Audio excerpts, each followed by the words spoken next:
औरंगाबाद जिल्ह्यात माझं गाव आहे पाटोदा. तुम्ही कधी ऐकलं असेल, पाहिलं असेल, वाचलं असेल, कुठं माहीत नाही. नसेल पाहिलं तर कधीतरी या, प्रत्यक्ष पहा, अभ्यास करा. त्या गावाने काय केलं, त्या ग्रामपंचायतीने काय केलं, काय करायला पाहिजे, याचा अभ्यास करून आपल्या गावचा, तालुक्याचा विकास आपण करावा अशी हात जोडून विनंती करतो. आत्ता साहेबांनी सांगितल्याप्रमाणे किंवा या ताईनं बोलल्याप्रमाणे जी काही सध्याची परिस्थिती आहे आपल्या देशात, राज्यात, गावात, हिला नक्की दोष कोणाचा आहे, हे कशाने सुधरण. मी काल पण सांगितलं, सरकार याला सुधरीन ही आशा मला आता नाही. कुणाला असेल तर असो, पण सरकारच्या हाताबाहेर गेलेली केस आहे. सरकारमध्ये 90% लोक खोटं बोलणारे, कारण काही असो. मग आम्ही काय विचार करतो की बा आपली आपण करायला सोडू नको, आपल्या गावचा, आपल्या तालुक्याचा विकास करायचा, आपण पुढे झालं पाहिजे, आपण काहीतरी केलं पाहिजे, तरच हे शक्य आहे. बाकी ते गेंड्याच्या कातडीचे लोक आहेत, त्यांच्या नादी लागून हा खेळ जमणार नाही.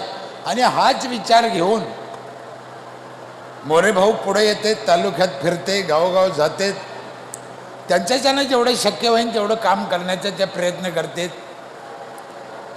ज्याला आपण खारीचा वाटा म्हणतो तशा पद्धतीने त्यांचं काम हळूहळू चालू. आत्ता त्यांनी सांगितलं, शिक्षणासाठी जर कोणा मुलीला अडचण असेल तर मी त्या ठिकाणी स्वतः उभा राहीन आणि स्वखर्चातून त्यांच्या शिक्षणाचा खर्च उचलन.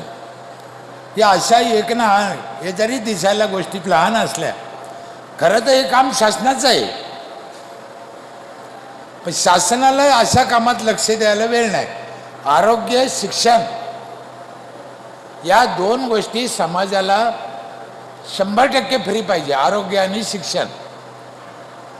आणि याच्यावरच देश उभा राहतो. उलट झालं, या दोन गोष्टी सगळ्यात महाग झाल्या. 8-8 लाख रुपये लागते पोराला शाळेत घालायला, आता 8-8, 10-10 लाख रुपये, आणि दवाखान्याला पण.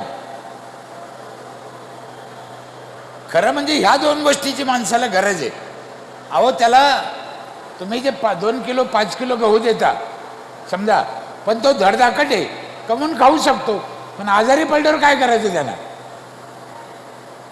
म्हणजे त्याला दवाखान्याची गरज जास्त आहे. दुसरी गोष्ट, तो शिकला तर कोणाकडे हाताच्या मागायची गरज त्याला पडणार नाही, म्हणून तो शिक्षण झालं पाहिजे. मी कोण्या पक्षाचं कौतुक करायचं म्हणून नाही, किंवा कोण्या राज्यकर्त्याचं कौतुक किंवा वाईट मला चिंतायचं नाही, पण मी माझ्या डोळ्याने पाहिलेलं सांगतो तुम्हाला. दिल्लीमध्ये मी 4 दिवस होतो अभ्यास करायला दिल्लीमध्ये. तिथल्या शाळा आणि दवाखाने एवढे नंबर 1चे साहेब, तुम्हाला काय सांगावं. काही असो, त्या माणसाने ते केलं. आणि 100% दवाखाना फ्री आहे. 100 मेडिकल सुद्धा तुम्हाला पैसे लागत नाही. डॉक्टरची फी तर नाहीच, पण मेडिकल बी लागत नाही. गोडाऊनचे गोडाऊन भरलेलं औषधे फुकट रस्त्याच्या कडेला, चोरी होत नाही, कोणी नेत नाही, कारण गोळ्या कोणी उगाच खाणार नाही, त्याच्यात काय भ्रष्टाचार होणार नाही. शाळा बी फार सुंदर आहे. म्हणून आमची पण खूप दिवसाची मागणी आहे, आरोग्य आणि शिक्षण मोफत झालं पाहिजे. पण असं होत नाही. सरकार चांगल्या गोष्टी करायच्या जास्त भानगडीत जात नाही. त्यांचे प्रश्न वेगळे आहे, त्यांच्या समस्या वेगळ्या आहे, त्यांचे धोरणं वेगळे आहे. फार विचित्र धोरणं आहे, विचित्र योजना आहे त्यांच्या. मला मिळाला वेळ तर मी तुम्हाला सांगेन पुढं काही योजना माझ्या लक्षात आल्या तर. फार कलाकार योजना आहे शासनाच्या, म्हणजे आपल्या लक्षात येत नाही, आपणही त्याला टाळ्या वाजून समर्थन करतो. माझ्या गावामध्ये, माझ्या गावच्या लोकांना 25 वर्ष मला त्या ग्रामपंचायतमध्ये काम करायची संधी दिली. त्या गावचे उपकार आहे. आणि 25 वर्ष काम करताना माझ्या 2 गोष्टी लक्षात आल्या. प्रामुख्यानं एक, माणसाचं आयुष्य कमी होऊ राहिलं आणि दुसरं देशावर कर्ज वाढू राहिलं. तुम्ही बघा, रोज कर्ज वाढत आहे राज्यावर, रोज, आणि रोज आयुष्य कमी होऊ राहिलं. मग भारत स्वतंत्र झाल्यावर आपण काही कमवलं का गमवलं? काय कमवलं आपण? काहीच नाही. आपले वाडवडील किती वर्ष जगत होते पहिले? पहिले लोक किती वर्ष जगत होते? 100. आणि आता 50, 60, किती? बरोबर आहे? मी मुद्दाम बार बार विचारू राहिलो, किती वर्ष जगतो? 60. आणि या सरकारने काय योजना काढली माहिती आहे? 75 वर्षाच्या माणसाला एसटी फुकट. आता 60च मरतोय.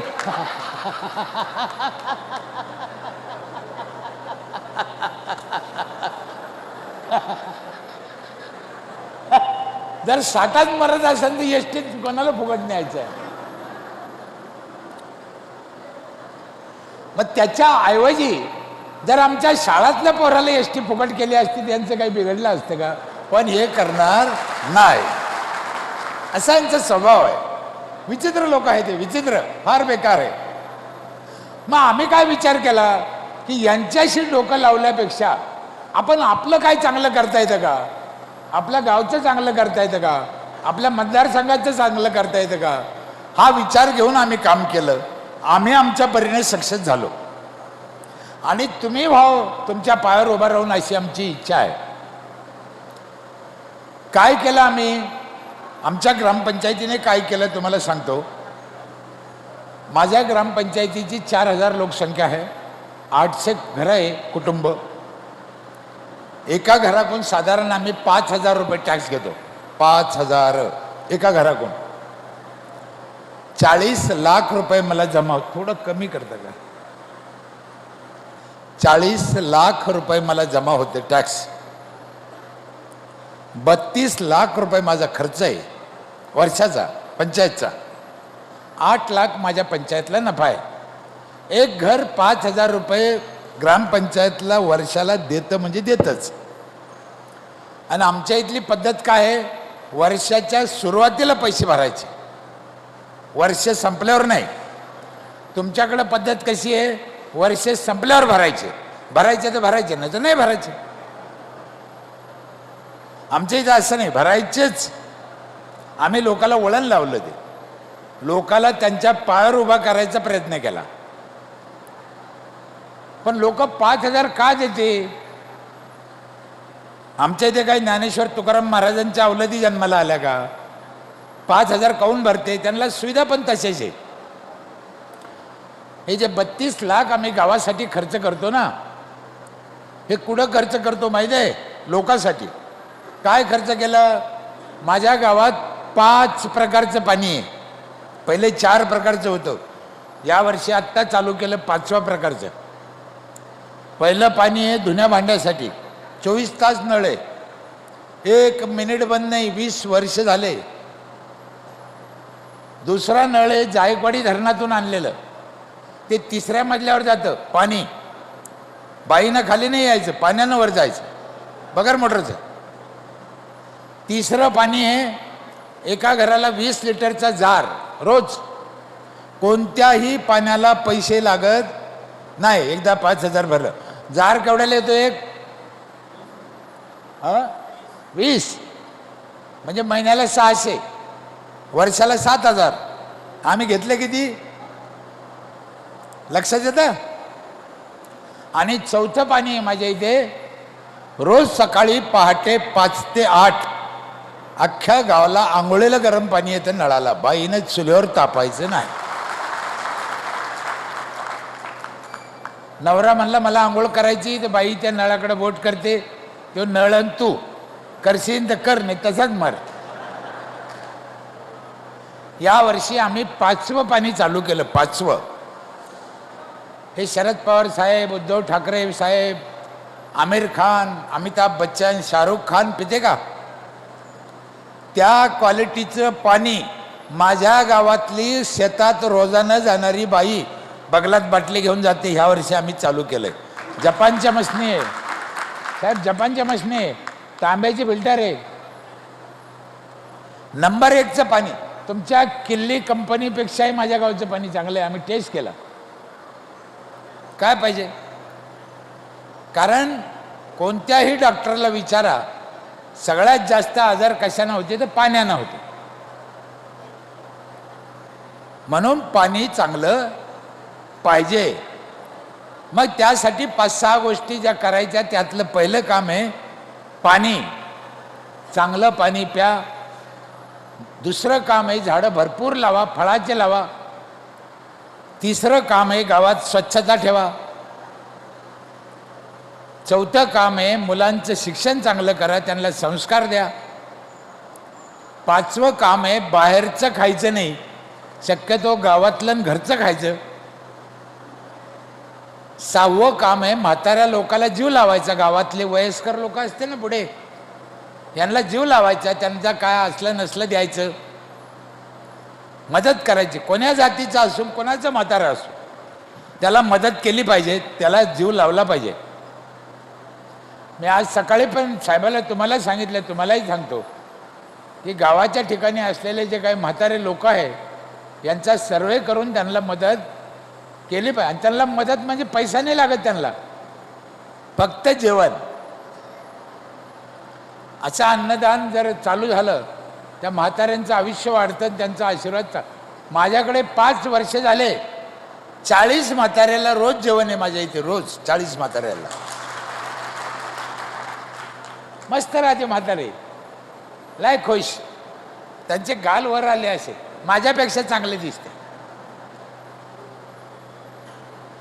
आणि तुम्हाला 100 वर्ष जगायचं असन तर 7वं एक काम सांगतो, पण तुम्ही करणार असेल तर सांगतो, नाही तर सांगून काय उपयोग नाही. काय करतान का? दुसऱ्यावर जळायचं नाही.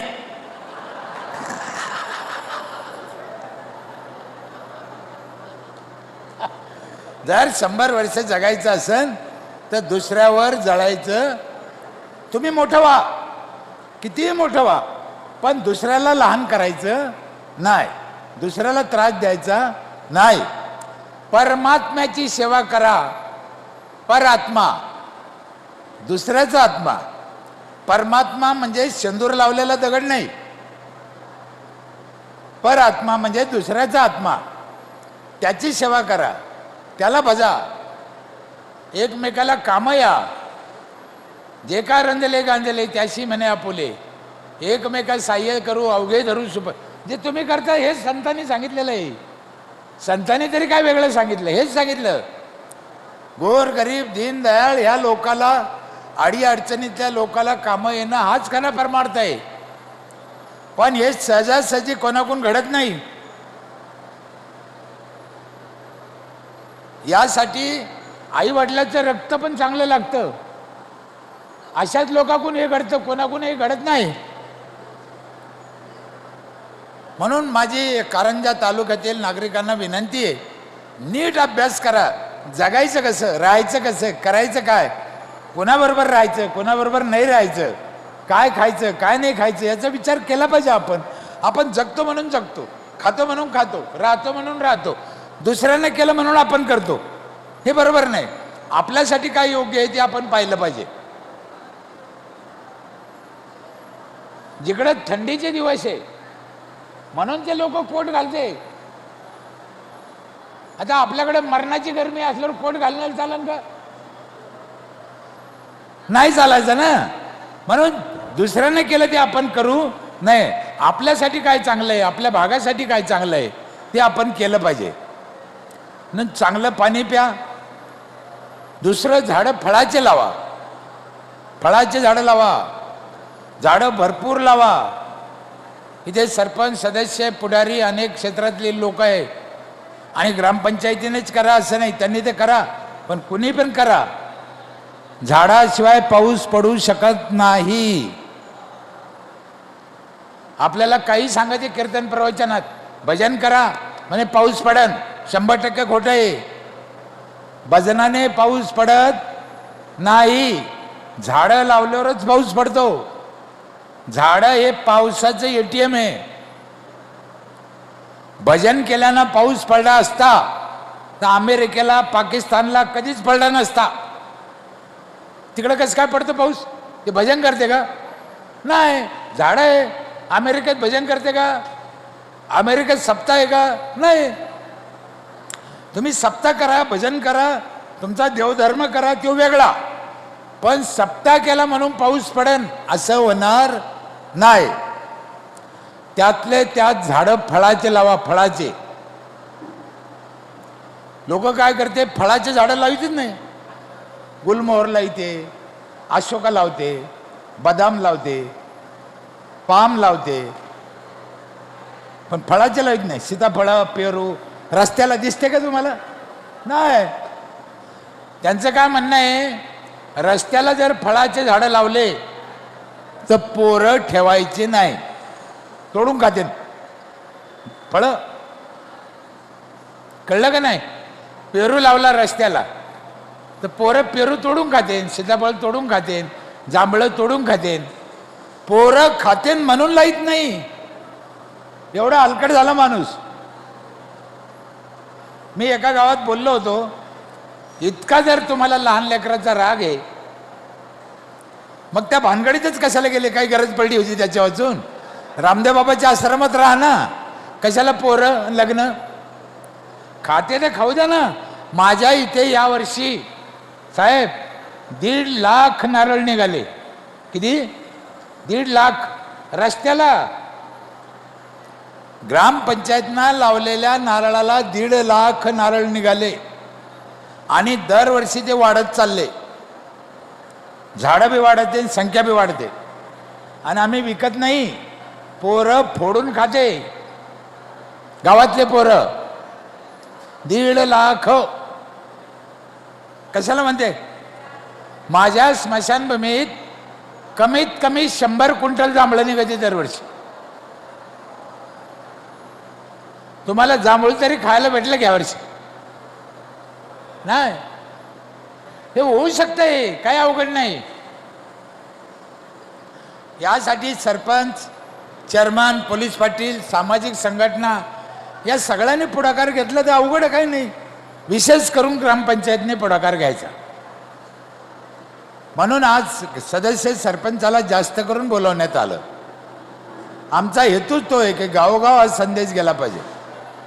माझ्या ग्रामपंचायतमध्ये एक पिठाची गिरणी ग्रामपंचायतची, जो टॅक्स भरण त्याला वर्षभर दळण फुकट. कितीही दळून न्या, लग्न करा, साखरपुडे करा, बैलाचा भरडा करा. एका वर्षात दळणाचे पैसे कमीत कमी किती वाचत असेल त्याचे? 2,000. आम्ही घेतले किती? आणि त्याचे पैसे वाचते किती विचार करा. म्हणून सामुदायिकरित्या काम केलं तर फायदा होतो. आम्ही शुद्ध खायासाठी त्याला 10 म्हसनी घेऊन दिल्या. शुद्ध खायासाठी 10 म्हसनी घेतल्या. म्हणजे ग्रामपंचायतनं घेतल्या. कशाच्या म्हसनी आहे? शेवाय करायच्या, पापड करायचे, बटाटा चिवडा करायचा, बटाटा चिप्स करायचा, सगळ्या प्रकारच्या डाळी करायच्या, हळद पावडर करायची, धने पावडर करायचं, मिरची पावडर करायचं, ऊसाचा रस काढायचा, मोटरसायकल 4 व्हीलरमध्ये हवा भरून द्यायची. हे सगळ्या मसनी मोफत वर्षभर. साहेब, ऊसाच्या रसात पण भेसळ असती, आपल्या लक्षात येत नाही. ते ऊस चांगला आहे पण तो जो बर्फ टाकी तो कोणत्या पाण्याचा आहे आपल्याला माहिती आहे का? कळलं का नाही कळलं? म्हणून गावातलं खायचं शक्यतो. कचरा आम्ही दर लोकांच्या घरून आणतो, त्याचं गांडूळ खत करतो. प्लास्टिक आम्ही बाजूला घेतो आणि लोक प्लास्टिक वेगळं देत नाही, कचऱ्यात टाकते, खाली टाकते. म्हणून आम्ही काय योजना काढली, जी बाई प्लास्टिक ग्रामपंचायतला वेगळं देईन तिच्याकडून 15 रुपये किलोनं विकत घेतो. प्लास्टिक, गावातलं प्लास्टिक पंचायत विकत घेते. त्याच्यामुळं बाई प्लास्टिक फेकीतच नाही. महिला एवढ्या हुशार झाल्या, तिचं तिचं तर ठेवतेच, पण शेजारीन गावाला गेली तर तिचं पण उचलून ठेवते, कारण 15 रुपये किलो आहे ना. म्हणून या लोकाला सांभाळताना अकलीचा वापर केला पाहिजे, डोक्याचा वापर केला पाहिजे. माझ्या इथे शेती करायला एक ट्रॅक्टर आहे ग्रामपंचायतचा, आणि शेतकऱ्याला 30% सबसिडी आहे शेती करायला. म्हणजे नांगर मोगड रोटा जर त्याने शेतात आणला आणि त्याचं बिल जर 5,000 रुपये झालं, नीट आहे का, बाजार भावाने त्याचं बिल 5,000 झालं तर आम्ही 3,500 घेतो, 1,500 रुपये त्याला माफ करतो. शेतकऱ्याला 30% सबसिडी देणारी भारतातली पहिली ग्रामपंचायत आहे माझी. सरकार मदत करतं शेतकऱ्याला, करीत नाही असं नाही, पण कधी करतं, तू फाशी घे मग तुला 2 लाख देतो. आता मेल्यावर देऊन त्याचा काय उपयोग आहे हो. म्हणजे सरकार मरायची वाट पाहतं, तो जगला पाहिजे याच्यासाठी मदत करा ना. एक लक्षात ठेवा, सरकार कोणताही असो, कोण्याही पक्षाचं असो, सगळ्या संघ अन्याय करा पण शेतकऱ्या संघ करू नये, महापाप आहे, महापाप आहे. एक दिवस सगळ्या राज्याला देशाला ते फेडावं लागेल. जर शेतकरी मेला तर खाली उरलं काय, का मोबाईल खायचा का, काय करणार. म्हणून शेतकऱ्याला मदत करणं हे काही उपकार करणं नाही, तो आपला धर्म आहे, ते आपलं कर्तव्यच आहे. म्हणून सगळ्याला माझी विनंती आहे की शेती क्षेत्रात चांगलं काय करता येईल याच्यासाठी काम केलं पाहिजे. संपूर्ण गावच्या महिलाला वर्षभर सॅनिटरी नॅपकिन फ्री आहे. 5,000चा हिशोब देतो मी तुम्हाला, अजून संपला नाही. संपूर्ण गावाला वायफाय फ्री आहे 5,000. तरी माझी ग्रामपंचायत नफ्यात आहे 8 लाखाला, आणि लोक कितीतरी नफ्यात आहे. 42 CCTV कॅमेरे आहे माझ्या इथे, सगळं गाव ग्रामपंचायतमध्ये दिसतं. बाई घराच्या बाहेर गेली पहिले पदर घेती, नाही तर त्या मेल्या सरपंचाला ऑफिसात दिसतं म्हणे. 37 ठिकाणी बेसिने हात धुवायला, रस्त्याला, गल्लोगल्लीत. माझ्या इथे काय लिहिलं माहिती आहे, बाहेर काय लिहिते, इथं थुकू नका, इथं लघवी करू नका. आमच्या इथं तसं नाही, इथं लघवी करा, इथं थुका असं लिहिलेलं आहे. इथं थुकू नका हे काय कामाचं, कुठं थुका हे सांगा ना. 30 वर्षापूर्वी गाव हागणदारी मुक्त झालेलं आहे. माझ्या गावाला आतापर्यंत 4 ते 5 कोटी रुपयाचे पुरस्कार मिळाले, गावाला एवढे पुरस्कार मिळाले. 10 लाख आमदार कोण घ्यायचे ते 10 वेळेस पाय पडा लागत. माझी विनंती आहे सरपंच लोकाला, गावोगाव ट्रॅक्टर घ्या, शेती करा. ग्रामपंचायतचा ट्रॅक्टर घ्यायला काय लागत नाही, तुमच्याकडे पैसा आहे तेवढा. अनेक मार्गातून ट्रॅक्टर घेता येतं, सरपंच घेतच नाही. ट्रॅक्टर घ्या, माझी हात जोडून विनंती आहे, शेती करा लोकांची. अर्थात गावात काम करताना थोडा त्रास होतो, कटकटी होत्या, वाद होतं, हे बरोबर आहे, पण ते करायचं. संडास का बांधायची हेच लोकांना माहित नाही. आता जुना विषय झाला तो संडासचा, तरी 2 कारणं तुम्हाला सांगतो. एक कारण आहे, संडासला जायला जर 2 मिनिटं उशीर झाला तर आपलं रक्त खराब होतं. ताबडतोब जायला पाहिजे, आणि ताबडतोब जायसाठी संडास आपल्या घरात पाहिजे, झालं. कळलं. दुसरं एक कारण सांगतो, तुम्ही बाहेर जर संडासला गेले त्याच्यात घाण असते, जंतू असते, किडे असते. नीट अभ्यास करा साहेब. आणि त्या ओल्या संडासवर जर माशी बसली, माशी, तर माशीला पाय असते 6. किती? नीट ध्यान करा कारंजाच्या लोका हो. माशीला पाय असते 6 आणि एका पायाला जंतू चिटकते 6000. एका पायाला 6000, तर 6 पायाला किती झाले? 36000. आता ती माशी जर अशी संडासून उठली, ते हेलिकॉप्टर हे भिरभिऱ्यासारखं अशी उठली आणि आवलीन आपल्या भाकरीवर बसली, तर किती जंतू घेऊन आली? 36000. तर आपण भाकर खातो का फेकून देतो? काय करतो? खातो ना. तुम्ही खाता, आम्ही खातो, हे खाते. आता तुम्हाला एक माझी विनंती आहे. आज एकादशी आहे ना, आज एकादशी. आज नका करू, उद्या करा. उद्या घरी गेल्यावर करता का? एक प्रयोग करा. काय करायचं? घरी गेल्यावर उद्या, आज नको, आज एकादशी आहे, उद्या काय करा, तुमच्या स्वतःच्या संडासमध्ये टाचणीचं टोक बुडा. सुई असते ना, तिचं असं टोक बुडा. फक्त टोक, सगळी सुई नाही बुडायची. आणि ते भाकरी लावा, खा.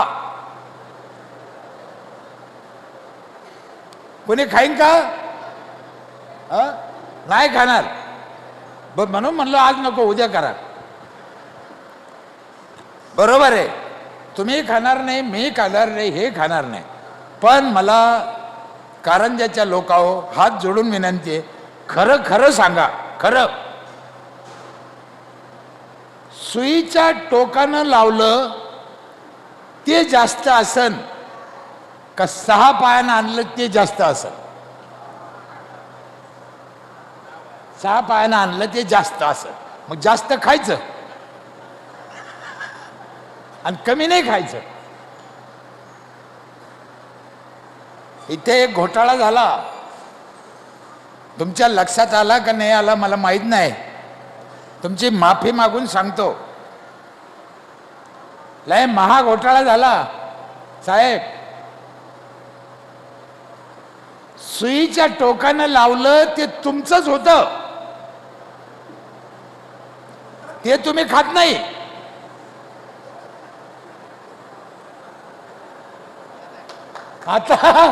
आता माशीनं आणलं ते राष्ट्रवादीचं आहे का मनसेचं आहे का काँग्रेसचं आहे का एकनाथ शिंदे, कोणाला पता आहे? त्याच्यावर काही झेंडा आहे? कोणी कोणाचं खातं? आम्हाला राग येत नाही. कारण काय? आमच्यातलं अज्ञान. मग ते अज्ञान दूर होण्यासाठी गरज आहे ती शिक्षणाची. कशाची? शिक्षणाची. म्हणून पोरायला शिकवा. आपल्याकडे काय झालं, पोरं शिकत नाही, पोरीला शिकून देत नाही. काल आपल्या एका पोरीनं 2 पारितोषिक मिळाले आंतरराष्ट्रीय. पोरी काही कमी नाही, शिकून द्या. आत्ता एक पोरगी काय फाडफाड बोलत होती, तिकडे पण एक पोरगी काय फाडफाड बोलत होती. हे कशामुळं? शिक्षणामुळं. शिकू द्या. लोकाला काय भीती वाटते, मुलीला एकटं पाठवू नये. माझी हात जोडून विनंती आहे, काय होत नाही, पाठवा. नाही तर तिला 200 रुपये रोजानं मरावं लागेल सालभर, आयुष्यभर. बरोबर आहे का नाही? आणि शिकली तर 2000 रुपये रोज मिळेल. म्हणून मुलीला शिकू द्या. आणि आज एकटीला पाठवायचं ते शाळेत पाठवायचं, गुरुजीकडं द्यायचं कारण नाही. पण उद्या 200 रुपये रोजानं जाईन तर ऊस खुरपायला जायचं, तेव्हा काय पोलीस संरक्षण राहतं का तिला? मग आजच पाठवा ना शाळेत. सावित्रीबाई फुले, डॉक्टर बाबासाहेब आंबेडकर या लोकांनी शिक्षणासाठी जे प्रयत्न केले ते उगाच जाऊन द्यायचे नाही, पोराला शिकू द्या. शिक्षण व्यवहार त्याला कळलं पाहिजे, जीवनाचा अर्थ कळला पाहिजे. याच्यासाठी नोकरीसाठी शिकावं असं नाही, पण शिकलं पाहिजे. उद्योग करायचा, धंदा. आता हे साहेबाचे उद्योग आहे, शिक्षण आहे म्हणून ना. शिकले नसते तर कसं काय उद्योग केला असता त्यांनी. म्हणून शिक्षणाची गरज आहे. हे सगळं करताना त्रास होतो, कटकटी होत्या, गावात आडी अडचणी होत्या, मला मान्य आहे. आमच्या तिकडे मराठवाड्यामध्ये साहेब नीट ऐका, कुत्रे असते ना, कुत्रे रस्त्याच्या कडेला बसते असे, त्यांची काहीतरी मीटिंग चालते कुत्र्याची. पुढे 2 पाय मागं 2 पाय काहीतरी चालते मीटिंग. आणि एखादी गाडी आली त्या गाडीच्या मागं पळते, अर्धा किलोमीटर पळते ते कुत्रे. आमच्या तिकडे पळते मराठवाड्यात, इकडे काय माहीत, इकडे पण आहे. मला वाटलं इकडे आहे का नाही, आहे का माहीत. ते कुत्रे गाडीच्या मागं काऊन पळते मला अजून कळलं नाही. मी लई पुस्तक वाचले, लई अभ्यास केला. मी आत्तापर्यंत 22 देशात गेलो, खूप शिकलो, पण ते कुत्रे काऊन पळते मला कळलं नाही. पण माझ्या एक गोष्ट लक्षात आली, मोरे साहेब तुम्ही पण लक्षात घ्या आणि ध्यानात ठेवा. ते कुत्रे मागं का पळते मला माहीत नाही, पण कुत्रे मागं लागले म्हणून गाडीवाल्यानं कधी गाडी उभा करून कुत्र्याला विचारलं का तुमचा काही प्रॉब्लेम आहे का. त्यांना विचारायचं नाही, तुमचं काम तुम्ही चालू ठेवायचं, आपली गाडी आपण व्यवस्थित चालवायची. त्या कुत्र्याची एकच इच्छा असते का तुमची गाडी खड्ड्यात पडली पाहिजे, म्हणून कुत्रे मागं लागते. म्हणून तुम्ही कुत्र्याच्या नादी लागायचं नाही. आणि असे 2-4 कुत्रे दर गावात, दर मतदारसंघात असतेच. आता मी काही नावं सांगायची गरज नाही, तुमच्याकडे कोण कुत्रे हे मला सांगायची गरज. हे जन्मजात हलकट जात आहे. यांना स्वतःचं चांगलं करायचं नाही आणि दुसऱ्याचं चांगलं होतं ते पण करून द्यायचं नाही. हे रावणाच्या अवलादीचे लोक हे पहिल्यापासून जन्माला आलेले. म्हणून आपण आपलं चांगलं करायचं. सरपंच सदस्याला माझी एक विनंती आहे, साम दाम दंड भेद वापरा, काही कडक नियम करा, लोकांच्या कल्याणासाठी करा. माझ्या इथे बांधकाम अनाधिकृत बांधकाम होत नाही, गौंडी आमचीच आहे, फेरीवाला येत नाही, लायसन द्यावं लागतं. प्रत्येक गोष्टीला नियम आहे. आम्ही थोडा कपटपणा काय केला, आता म्हातारं मेलं तर मेल्याची नोंद करीत नाही कोणी, लोक लवकर करीत नाही. आणि सरपंचाला 1 महिन्याचा अधिकार असतो नोंद करायचा. तुम्ही उशिरा गेले सरपंचाच्या हातात राहत नाही, मग तुम्हाला कोर्टात जावं लागतं, कोर्टातून परवानगी आणावं लागते, 5,000 खर्च येतो आणि मग त्याची नोंद होती. मग ग्रामपंचायतमध्ये फुकट होती ना ताबडतोब, पण लोक ताबडतोब करीत नाही. मग आम्ही काय केलं, आमच्या गावात एक योजना चालू केली. म्हातारी मेल्यावर जो पोरगा त्या दिवशी अर्ज करीन ताबडतोब त्याच्या बापाला जाळायला लागणारं इंधन, लाकडं ग्रामपंचायत फुकट देईन. मग त्या लाकडाच्या आशानं ते अर्ज करतं, नोंद होती ना. कळलं का नाही कळलं. म्हणजे योजना अशा पाहिजे का तो माणूस गुंतला पाहिजे. लग्नाची नोंद करीत नाही. आम्ही एका बाईला अडवलं होतं, ती तिच्या जन्माच्या नोंद करायला आली पोराचं. म्हणे दादा माझ्या पोराची नोंद करा. म्हणलं बाई तुझ्या पोराची नोंद करतो, पण तुझ्या लग्नाची नोंद केली का. म्हणे नाही. म्हणलं हे कोणाचं आहे मग. तिला राग आला, मला शिव्या दिल्या, गल्लीने रडत गेली. सगळ्या गावाला माहीत झालं लग्नाची नोंद असली तर पोराची नोंद करते, नाही तर करीत नाही. तेव्हापासून हळद लावूनच येते. आणि माझ्या इथे सगळ्या प्रॉपर्ट्या महिलाच्या नावावर आहे, माणसाच्या नावावर नाही. रजिस्ट्रीला बाईला जावं लागतं. नवऱ्याने सोडून बी दिलं तर प्रॉपर्टी बाईच्या नावावर राहते. म्हणून महिलाची नोंद करणं, लग्नाची नोंद करणं गरजेचं आहे. अशा अनेक गोष्टी आहे. झाडं लावताना पण तसंच केलं आम्ही. प्रत्येक बाईला विचारलं तुला कशाचं रोप आवडतं, त्या बाईनं जे नाव सांगितलं तेच रोप आणून दिलं. ती बाई खुश झाली, तिने झाड लावलं. एकदा वड सावित्री पौर्णिमेला पण आम्ही महिलाला वडं लावायला लावले होते.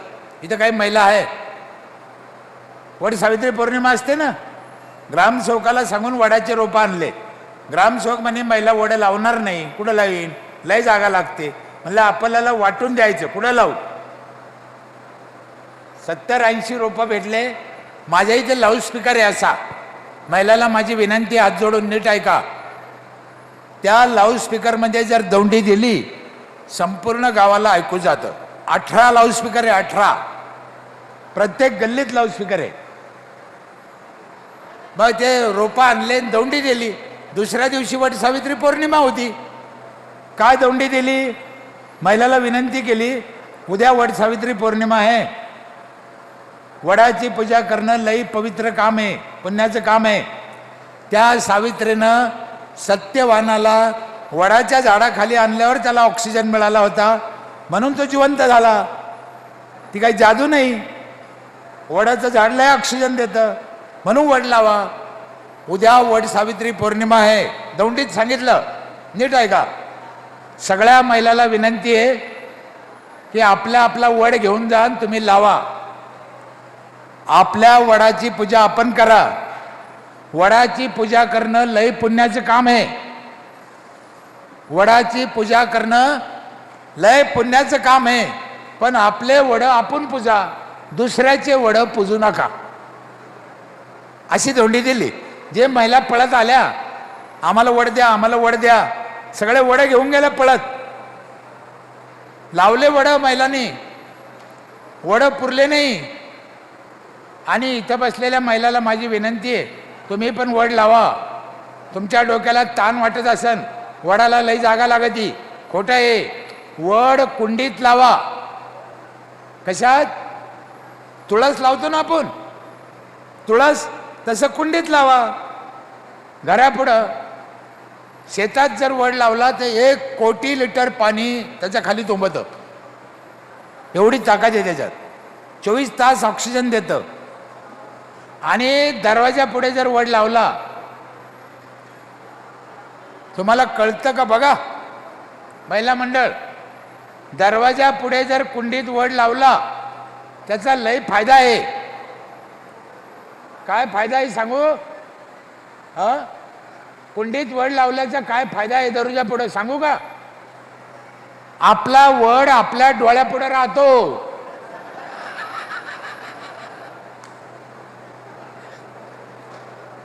आहे का नाही?